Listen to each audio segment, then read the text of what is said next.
See now they explain the process of plan change. Long question, 15 marks now. Right? Management of organization change is complex.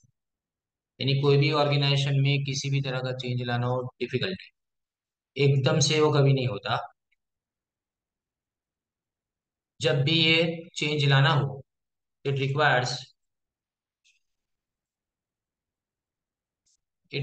Considerable planning.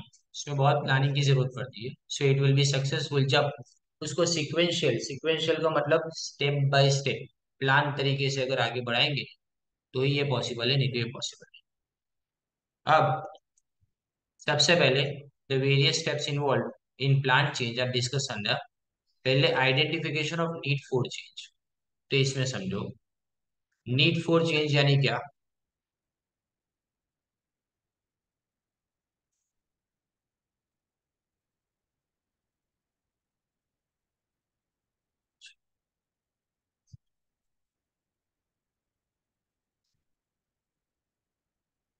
Okay, now see identification of need of change का मतलब ये होता है कि हमको सबसे पहले तो जरूरत महसूस होनी चाहिए कि feel that the change is necessary, कि भाई चेंज क्यों जरूरी है हमारे बिजनेस के अंदर।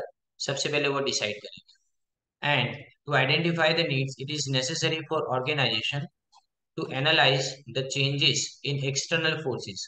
याद रखो इंटरनल फोर्सेस तुम्हारे कंट्रोल में है, तुम जैसे चाहो वैसे उसके हिसाब से ऑर्गेनाइजेशन को और इवन इंटरनल फोर्सेस को भी चेंज कर सकते हो, लेकिन एक्सटर्नल फोर्सेस वो तुम्हारे बिजनेस ऑर्गेनाइजेशन को अफेक्ट करते हैं।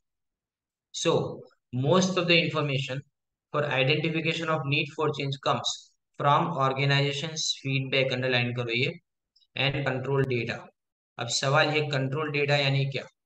कंट्रोल डेटा का मतलब होता है कि हम नॉर्मली जहां पे अपने को लगता है ना कि जरूरत है या तो जहां पे गलतियां हो रही है वहां से हमको ये रो मटेरियल जैसा मिलता है कि जिसमें हम ये कर पाते हैं कि हमको पता चलता है कि यहाँ पे बार बार कंट्रोल की जरूरत है, इसका मतलब यहाँ पे चेंज की रिक्वायरमेंट है ना। हम यहाँ पे गैप एनालिसिस करते हैं, ध्यान देना इस पे। ये जो गैप एनालिसिस लिखा है ना इस पे ध्यान देना। गैप एनालिसिस का मतलब ये होता है कि हम डिफरेंशिएट करेंगे किस दो चीजों के बीच में के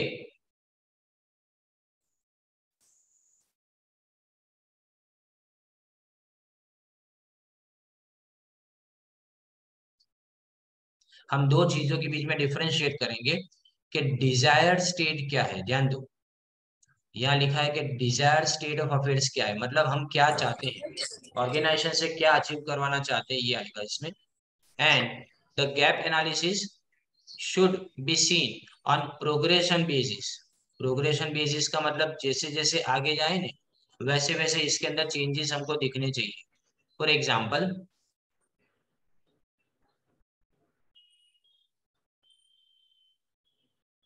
क्या हुआ बोल।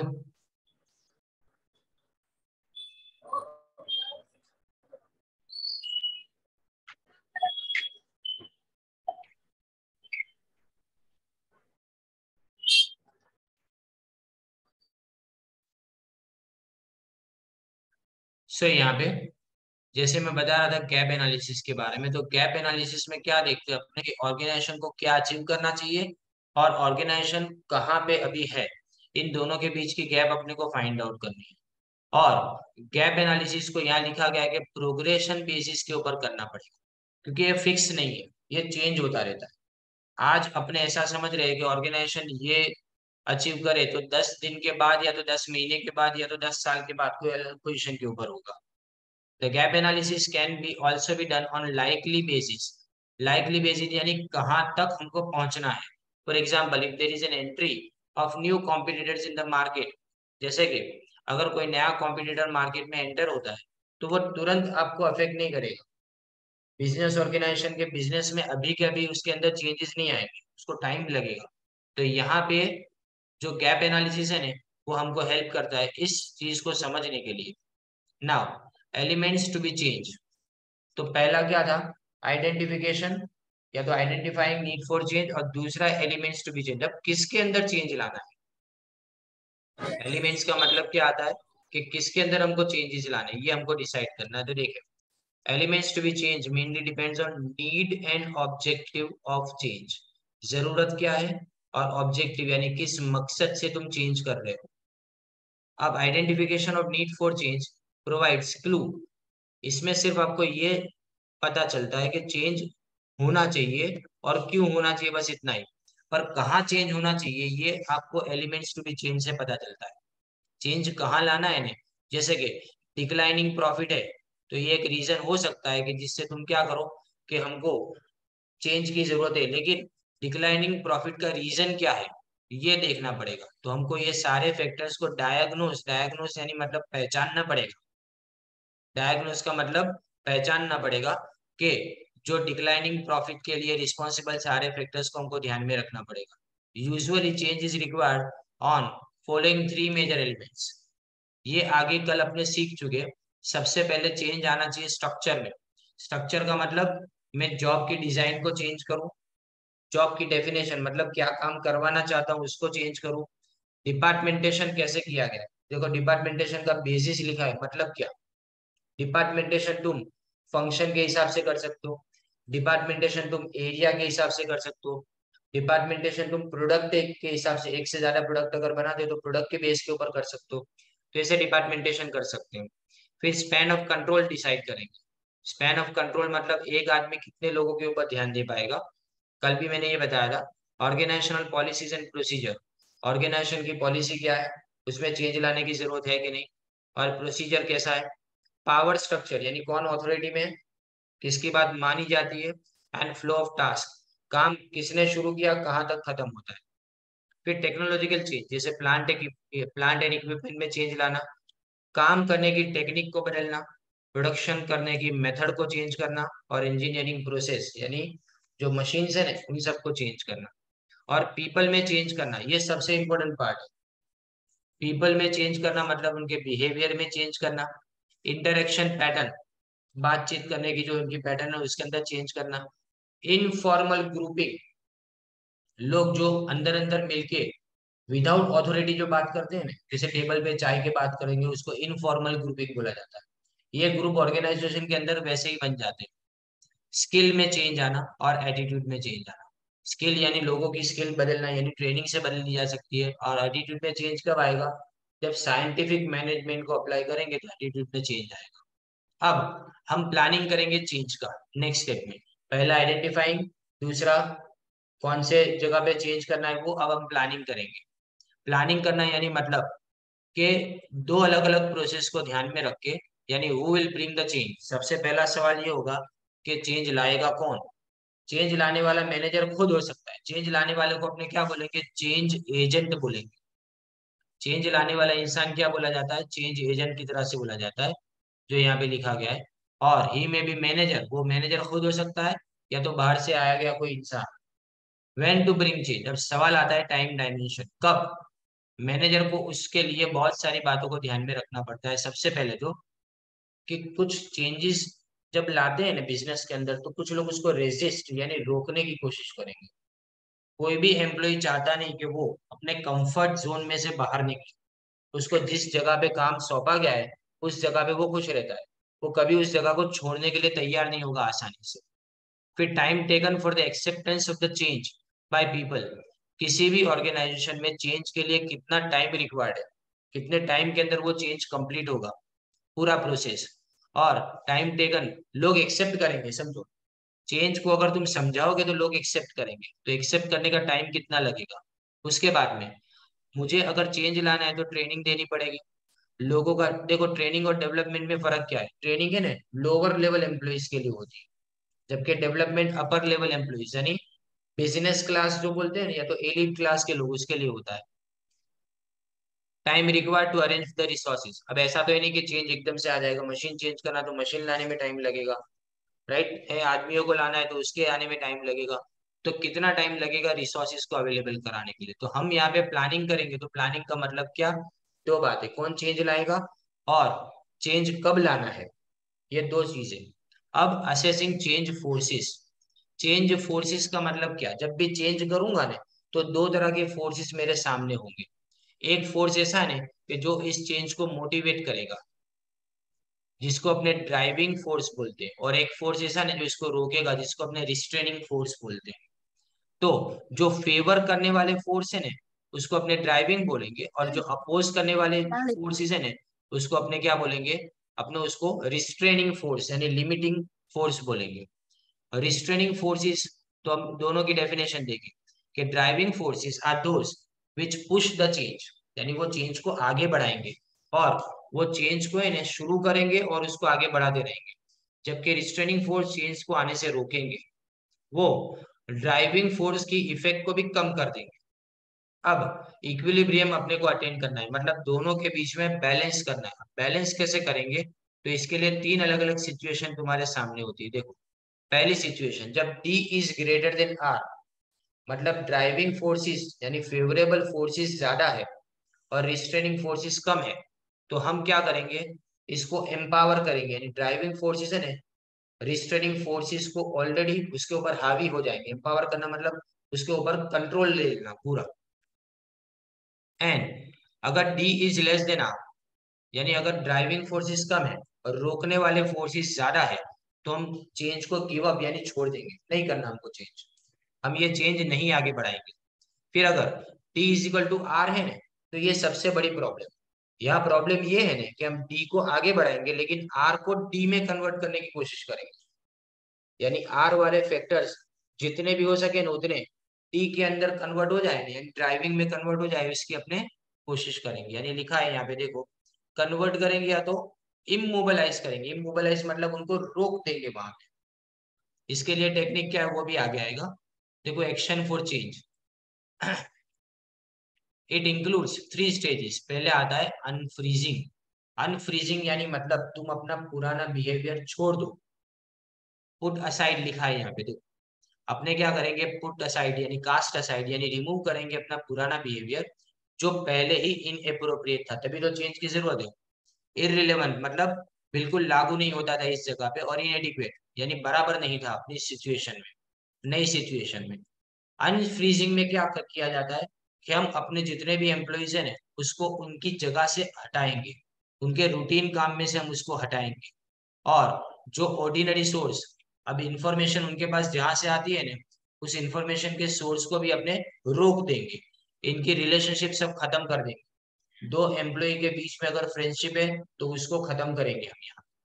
There should be destruction of social support, कोई भी एक दूसरे को सपोर्ट अगर करता हो तो उसको डिस्ट्रॉय कर देंगे, कोई सपोर्ट नहीं मिलना चाहिए, यानी पुरानी हर लिंक को तोड़ना है, पुरानी हर लिंक को आपको तोड़ना है। तो ऑर्गेनाइजेशन यहाँ पे एक लिंक प्रोवाइड करेगा किसके बीच में, विलिंगनेस टू चेंज मतलब तुम्हारी मर्जी चेंज करने की, एंड रिवॉर्ड। रिवॉर्ड यानी क्या, अब अगर आप चेंज करने के लिए तैयार हो जाते हो ना, तो आपको रिवॉर्ड मिलेगा, लेकिन अगर आप अनविलिंग हो यानी अगर चेंज के लिए तैयार नहीं होते तो आपको पनिशमेंट मिलेगी। अनफ्रीजिंग के टाइम पे ये जरूरी है, कोई अगर अपनी पोजीशन से हटना नहीं चाहता तो हम उसको पनिशमेंट करेंगे, और अगर कोई अपनी पोजीशन से विलिंगली हट रहा और उल्टा सपोर्ट कर रहा है तो हम उसको क्या करेंगे, हम उसको रिवॉर्ड प्रोवाइड करेंगे। फिर इसके बाद आता है देखो चेंज, अब अपने बदलाव लाएंगे बिजनेस में। Here individuals being change, they learn new behaviour, वो नए बिहेवियर को सीखेंगे सबके पास से। यानी क्या बिहेवियर में सीखेंगे, काम करने का तरीका, सोचने का तरीका, नए रोल की तरफ तुम्हारा परसेप्शन, परसेप्शन यानी तुम्हारी मेंटालिटी। परसेप्शन का मतलब क्या होता है, मेंटालिटी, यानी हम लोगों की मेंटालिटी को चेंज करेंगे, नए रोल्स की तरफ चेंज करेंगे उसको। Now Smith has provided following guideline for effective changes. अब ये डायग्राम जो है ना वो गाइडलाइन नहीं है, जो नीचे लिखा है ना वो गाइडलाइन है, डायग्राम बीच में आ गया है। डायग्राम ऊपर वाले ड्राइविंग और रिस्ट्रेनिंग फोर्सेस का है।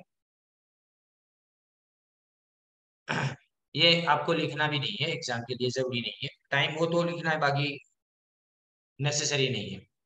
नाउ रिकॉग्नाइज, अब देखो क्या बताया पहले उसने कि recognise that the primary purpose of change is to improve performance result. सबसे पहला मकसद तुम्हारा ये है, चेंज लाने का मकसद ये है कि तुम इम्प्रूवमेंट करना चाहते हो, पहला मकसद इम्प्रूवमेंट है। दूसरा, make individual responsible for their own change, अगर बदलाव किया जा रहा है तो उस इंसान को उस बदलाव के साथ में चलने के लिए जिम्मेदार बनाओ। कि तुम इस बदलाव के लिए खुद जिम्मेदार हो। एनकरेज इम्प्रोवाइजेशन, इम्प्रोवाइजेशन का मतलब इफेक्टिवनेस बढ़ाना, इम्प्रूव करना अपने आप को। फिर उसके बाद में टीम परफॉर्मेंस, साथ में मिलके काम करना। और कोऑर्डिनेटेड इनिशिएटिव, कोऑर्डिनेटेड इनिशिएटिव का मतलब क्या, कि सब लोग मिलके ने कुछ नया स्टार्ट करें ऐसा। एनकरेज लर्निंग बाय डूइंग, यानी काम करते वक्त सीखो। And provide just in time training, ये जस्ट इन टाइम आपको इसके बाद वाले यूनिट में या तो शायद इसी में है। जस्ट इन टाइम का मतलब, अपने जस्ट इन टाइम को ना थियरी में देखा था कॉस्ट अकाउंटिंग में। जस्ट इन टाइम का मतलब क्या, जब जरूरत पड़े ना तब स्टॉक आना, उसको जस्ट इन टाइम बोलते हैं। यहाँ पे जस्ट इन टाइम का मतलब क्या होता है, जब जरूरत पड़े ना तब ट्रेनिंग देना। यानी जस्ट इन टाइम ट्रेनिंग किसके लिए दी जाती है, परफॉर्मेंस को एनहांस यानी परफॉर्मेंस को आगे बढ़ाने के लिए दी जाती है। हम पॉजिटिव एनर्जी को यूज करेंगे। Meaningful language and courageous leadership, कोई हिम्मत वाले इंसान जो, करेजियस यानी हिम्मत वाले इंसान जो लीडरशिप प्रोवाइड करे और वो चेंज को आगे बढ़ा पाए, वो कहीं पे भी चेंज को रुकने ना दे। ये क्या हुआ तुम्हारा, अनफ्रीजिंग के बाद में चेंजिंग के अंदर आता है। फिर उसके बाद रीफ्रीजिंग है। अब रीफ्रीजिंग का मतलब क्या, अब सब अपनी अपनी नई पोजीशन पे आ गए, सबने अपना नया काम सीख लिया, सबने एक्चुअल परफॉर्मेंस शुरू कर दिया, तो अब ये परफॉर्मेंस को परमानेंट बनाना है, दैट इज रीफ्रीजिंग, राइट। तो देखो यहाँ पे, it means that what has been learn is integrated to actual practice, जो सीखा उसको अब काम में लगाया जाएगा। At this stage the individuals internalise the new benefits. Internalise का मतलब अब नए बेनिफिट्स को बिजनेस ऑर्गेनाइजेशन में इंक्लूड करना, इंटरनलाइज करना मतलब फीलिंग्स, और नई फीलिंग्स को इंटरनलाइज किया जाएगा। Behaviour learn during changing phase, कुछ बात कई बार ऐसा होता है ना कि हम एक दूसरे से भी सीखते हैं, सीखने के टाइम पे, चेंजिंग के टाइम पे अपने सीखते ही, and they adopt elements as a permanent part of their behaviour. अब उनको परमानेंट बनाना है उनको बिहेवियर को। Here organisation should provide suitable reinforcement to maintain and encourage new behaviour. जैसे कि अगर एम्प्लॉय को अपने ने ऐसे ही अपने हाल पे छोड़ देंगे, आज मैं किसी को ऐसा बोलूं कि फलाने प्लेस को छोड़ के तुमको वो प्लेस पे बैठना है, अगर मैं उस पर ध्यान ना दूं तो दूसरे दिन वो अपनी ओरिजिनल जगह पे वापस आ जाएगा। एम्प्लॉय भी सेम वैसा ही करेगा, एम्प्लॉय भी सेम वैसा ही करेगा। तो हम क्या करेंगे, उसको यहाँ पे एनकरेज करेंगे कि अब आपको इसी प्लेस के ऊपर रहना है, इसी नए रोल के साथ में काम करना है, इसी नए वर्क एलिमेंट के साथ में काम करना है। इसलिए हम उसको क्या करेंगे, री इन्फोर्समेंट देंगे। री इन्फोर्समेंट यानी बार बार याद दिलाना कि तुम्हारी जगह अब नई यहीं पे है, पुरानी जगह तुम छोड़ चुके हो। देन फाइनली उसके बाद में आता है फीडबैक। फीडबैक यानी क्या, फीडबैक का मतलब ये होता है कि हमें एम्प्लॉइज से फीडबैक लेते हैं कि तुमने जो चेंज नया एडॉप्ट किया, उस नए चेंज के बाद में तुम्हारे परफॉर्मेंस में इंप्रूवमेंट हुआ कि नहीं हुआ। क्योंकि हमारा पूरा मकसद क्या था, ऑर्गेनाइजेशन की एफिशिएंसी और इफेक्टिवनेस को बढ़ाना। ये कब पॉसिबल हो पाएगा, कि जब वो चेंज हमने जो किया उसका फॉलो अप हम लेते हैं। फॉलो अप लेते हैं तो इसके बाद में पता चलता है कि राइट डायरेक्शन में हम जा रहे हैं कि नहीं जा रहे। तो राइट डायरेक्शन में जाना और फॉलो अप लेना वो जरूरी है। तो हम कांस्टेंट वॉच रखते हैं चेंज प्रोग्राम प्रोग्रेस के अंदर। अगर बीच में कोई भी प्रोग्रेस के टाइम पे कोई भी चेंज में प्रॉब्लम्स आते हैं, तो उस वक्त उसी प्रॉब्लम को उसी वक्त टैकल किया जाता है, and for the better results of the organisation, और ऑर्गेनाइजेशन के बेटर रिजल्ट्स के लिए ये किया जाता है। अब 6 चीजें तुमने देखी इसके अंदर। अब जो इसके बाद वाला क्वेश्चन जो साथ में पूछा जाता है, why do people resist change, क्यों लोग चेंज को अपनाने से डरते हैं या तो रोकते हैं उस चेंज को आने से।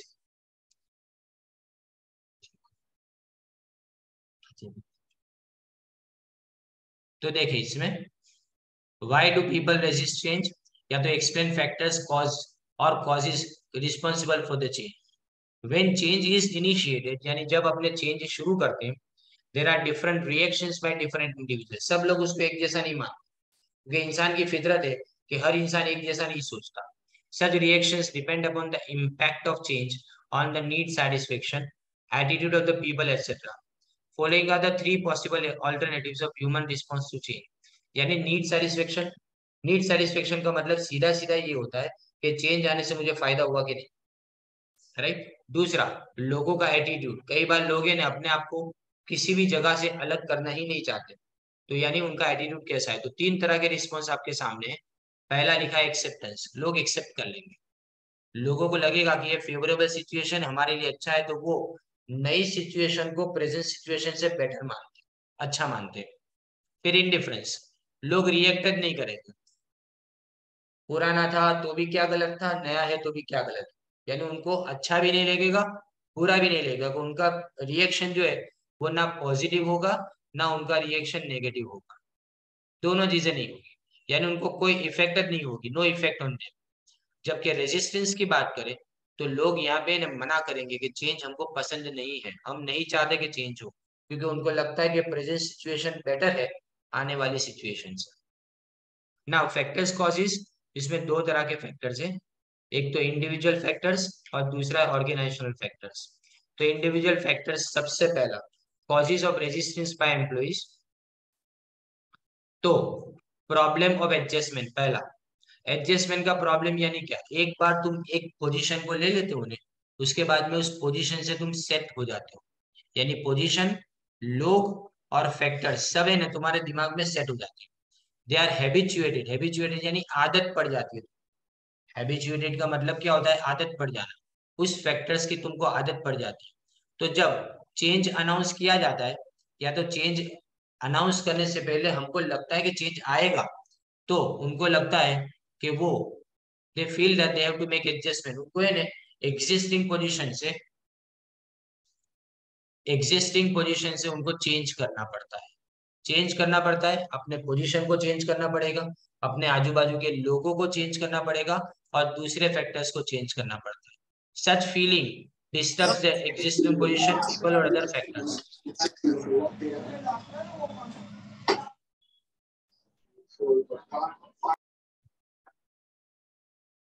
ये जो है ना वो दूसरे फैक्टर्स को अफेक्ट करेंगे,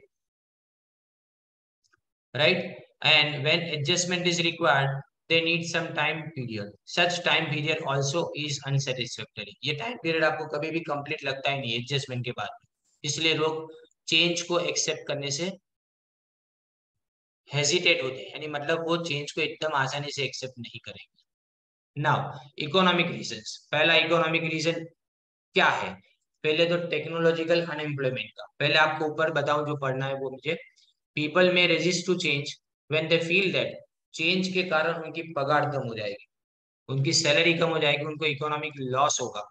जैसे कि नए चेंज के कारण उनको, याद रखो अगर इकोनॉमिक लॉस जितना ज्यादा है उतना रेजिस्टेंस भी ज्यादा। अगर उनको लगता है कि इकोनॉमिक लॉस ज्यादा होने वाला है तो उनको रेजिस्टेंस भी उनकी तरफ से ज्यादा होगा। अब कौन सा रेजिस्टेंस, तो पहले तो टेक्नोलॉजिकल अनएम्प्लॉयमेंट कब आता है, जब अपने को लगता है कि नया मशीन आएगा तो उनको लगता है कि हमारी जॉब जाएगी, पहला। दूसरा, fear of reduction in working hours, पहले ज्यादा काम मिलता था, मशीन आने से या तो टेक्नोलॉजी को चेंज करने से कम काम मिलेगा, कम काम यानी ओवर टाइम के चांसेस कम हो जाएंगे, अगर ओवर टाइम के चांस कम हो जाएंगे तो एक्स्ट्रा बेनिफिट या तो एक्स्ट्रा पगार मिलता है वो कम हो जाएगा।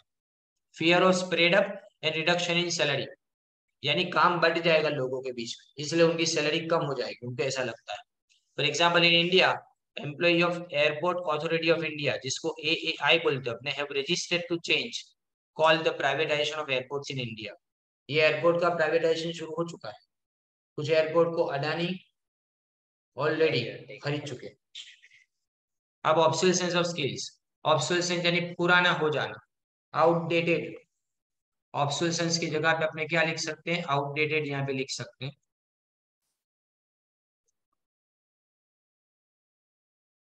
When there is a change in technology of techniques of production, then the old techniques and old skill become useless and obsolete, यानी पुरानी जो टेक्निक है या तो पुरानी जो तुम्हारे अंदर काबिलियत है, स्किल, वो सब की सब कैसी हो जाएगी, बेकार लगने लगेगी, यानी उसके उसका कोई काम नहीं रहेगा। तो नई मेथड उनके लिए शायद लगता है कि हार्मफुल है। इट क्रिएट द रिप्लेसमेंट, उनकी जगह पे कोई दूसरा आ जाएगा, रिप्लेसमेंट का मतलब, और it will reduce their authority in positions, और it replaces the importance of their job, उनकी ऑथोरिटी कम हो जाएगी, या तो उनकी जो अहमियत है ना उस जॉब की तरफ वो कम हो जाएगी, यानी मतलब ऑर्गेनाइजेशन उनको पहले जितना इंपॉर्टेंस नहीं देगा। फिर उसके बाद आते हैं emotional factors, fear of unknown, ऐसे ही फियर, जो चीज के बारे में पता नहीं ना उस चीज का फियर, ऐसे ही खाली डर, खाली बिली का डर लगे। Fear of unknown means fear of uncertainty. It happens when people can not properly understand the future effect of propose change upon their interest, यानी उनको पता ही नहीं है कि लोगों को ये नहीं पता चलता कि फ्यूचर में उसके इंटरेस्ट के अंदर आने वाले चेंज से क्या क्या फर्क पड़ेगा, उनको पता ही नहीं है। फिर ईगो डिफेंसिवनेस, किसी को लगता है कि मेरा ईगो हर्ट होता है इससे, अगर मैं पोजीशन को मुझे चेंज करे ना, मुझे एक जगह से दूसरी जगह भेजे, तो मुझे लगता है कि मेरा इंसल्ट हुआ, तो इसलिए ये लोग रेजिस्ट करेंगे चेंज को, as so as to defend their ego. For example, an intelligent suggestion by the workers to his foreman is not accepted by foreman to protect his ego. यानी तुम अच्छा सजेशन दे दो ना अपने सुपीरियर को, तो सुपीरियर उसको एक्सेप्ट नहीं करेगा, उसको ऐसा लगेगा कि इसके अंदर इतनी काबिलियत कहाँ से आई कि वो मुझे सलाह देने लगा। फिर आता है उसके बाद में ग्रुप नॉर्म्स। ग्रुप नॉर्म्स यानी ग्रुप अंदर अंदर रूल्स बना देता है, तो कोई भी नई चीज को आने से रोक देता है। कोई भी नई बात अगर बोलोगे तो ग्रुप वाले उसको रोकेंगे, उनको पता नहीं कि अच्छा है कि बुरा है, पर वो रोकेंगे। जैसे यहाँ पे an extent of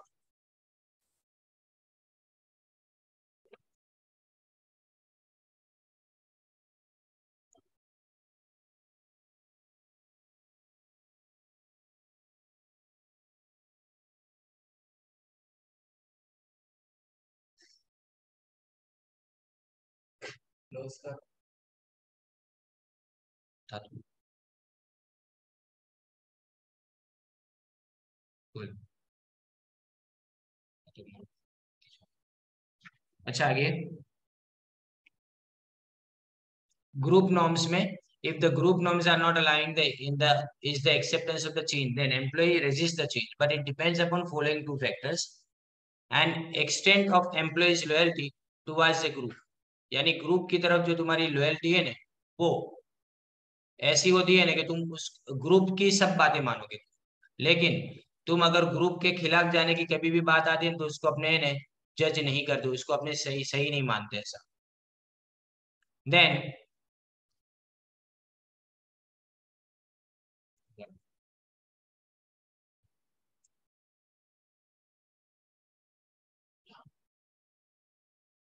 okay, the next one is organisational social displacement. Social displacement मतलब सोशल, दो तीन फ्रेंड्स अगर साथ में काम करते हो, सालों से काम करते हो, फ्रेंडशिप हो गई, अगर जगह बदल दी जाएगी तो उनको अच्छा नहीं लगेगा, इसलिए वो है ना इसको रेजिस्ट करेंगे ना। ऑर्गेनाइजेशनल फैक्टर्स, उसमें causes of resistance in organisational factors, तो पहला treat threat to power and the influence. Threat to power, sometimes people at the top level feel that if the change is introduced, they need more knowledge and skills to handle the new situation. यानी नई situation को handle करने के लिए तुम्हारे पास ज्यादा knowledge की जरूरत पड़ेगी, ज्यादा स्किल की जरूरत पड़ेगी, इसीलिए वो चेंज को क्या मानते हैं, पोटेंशियल थ्रेट, यानी फ्यूचर में मुझे ऐसा लगता है कि फ्यूचर में शायद है मेरी पोजीशन की किसी को जरूरत नहीं पड़ेगी ऐसा, इसलिए वो रेजिस्ट करेंगे चेंज को। फिर ऑर्गेनाइजेशन का structure, some forms of organization structure are resistant to change. For example, bureaucratic structure, the lines of communication and jobs of every position are clearly and rigidly defined. bureaucratic का मतलब क्या, table to table है ना, चीजें घूमती ज रहे, यानी तुम जो बोलो ना वो फाइनल, फिर उसके हिसाब से ना तुमको सारे दूसरे डिसीजन को फ्रेम करने का हिसाब, यानी किसी के नहीं सुनते ये लोग। तो यहाँ पे रिजिडली डिफाइंड होता है, एकदम क्लियर। तुम अगर बैंक में भी देखोगे ना कि कैशियर अगर, गवर्नमेंट बैंक में कैशियर अगर एब्सेंट होगा ना, तो किसी को ऐसा नहीं है कि चलो मैं यहाँ से जाके वहां पे बैठूं और इतनी लंबी लाइन है उसको कम करूं, क्योंकि उनकी पोजीशन रिजिडली डिफाइंड होती है इसलिए। तो everybody has to follow the rules policies and procedures rigidly, so there is very little scope for making changes, यानी चेंज करने का तुम्हारे पास कोई स्कोप नहीं रहता है। therefore the changes may be registered by the management. फिर रिसोर्सेज कांस्टेंट, कांस्टेंट का मतलब limitation. many organizations are not ready to introduce the change because they have limited resources. उनके अगर नया चेंज लाते हैं ना तो इसमें एडिशनल कॉस्ट होती है, तो ये एडिशनल कॉस्ट उसके ऊपर फाइनेंशियल बर्डन क्रिएट करती है, यानी उनको खर्चा ज्यादा होता है, इसलिए शुरुआत में वो कभी भी चेंज करने के लिए मानेंगे नहीं। फिर संक कॉस्ट, संक कॉस्ट का मतलब जो पुरानी चीज है उसका क्या करें, जो ओल्ड मशीनरी है उसको क्या करेंगे, वो जो ओल्ड मशीनरी है ना, वो ओल्ड मशीनरी क्या हो जाएगी, ओल्ड मशीनरी यूजलेस हो जाएगी। अगर वो ओल्ड मशीनरी यूजलेस हो गई तो इससे,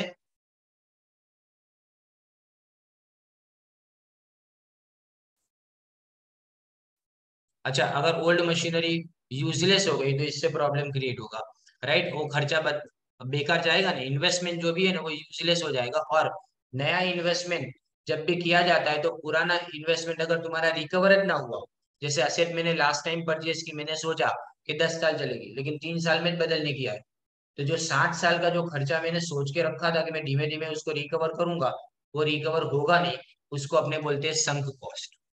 ये संक कॉस्ट उसी टाइम पीरियड के अंदर हमको बेयर करनी पड़ती है। तो इसीलिए ऑर्गेनाइजेशन इस लेवल पे चेंज को क्या करेगा, रेजिस्ट करने की ट्राई करेगा। ओके, अब इसमें मैं क्वेश्चंस बता देता हूँ तुमको।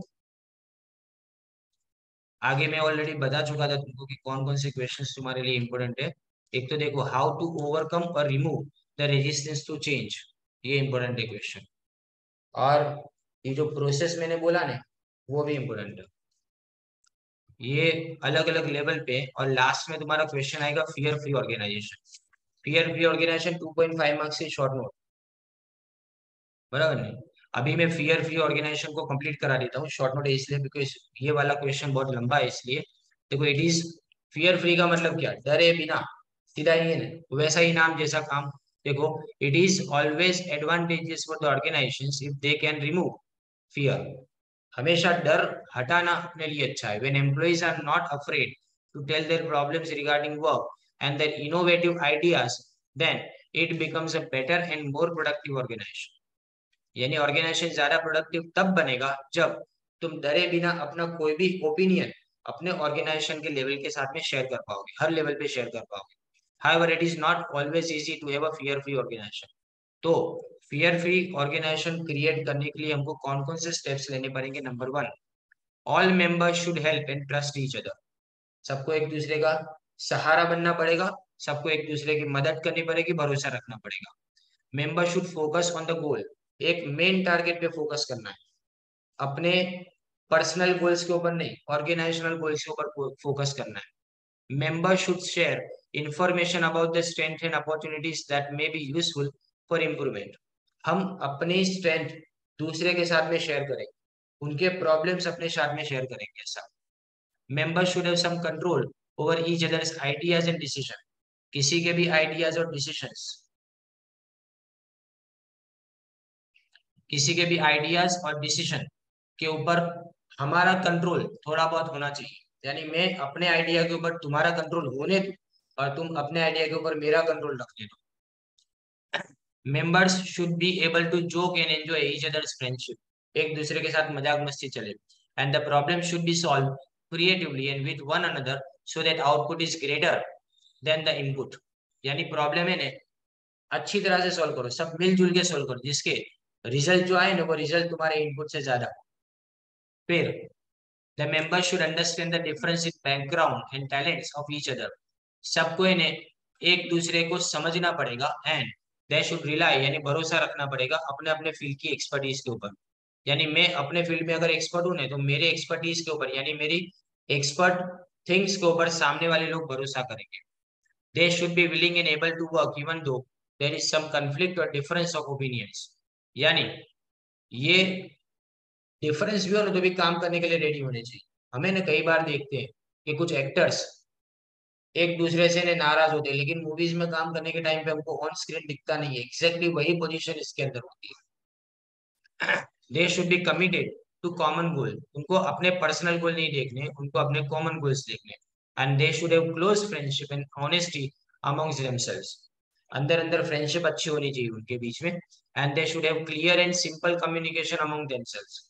कम्युनिकेशन अंदर अंदर अच्छा रहना चाहिए, क्लियर कम्युनिकेशन होना चाहिए और बातचीत बराबर से करे, ये उनके लिए जरूरी है। तो यहाँ आपका ये थर्ड यूनिट में एक क्वेश्चन खाली बाकी रहता है, वो अपने ऑफलाइन क्लास में करेंगे, इसमें नहीं करेंगे।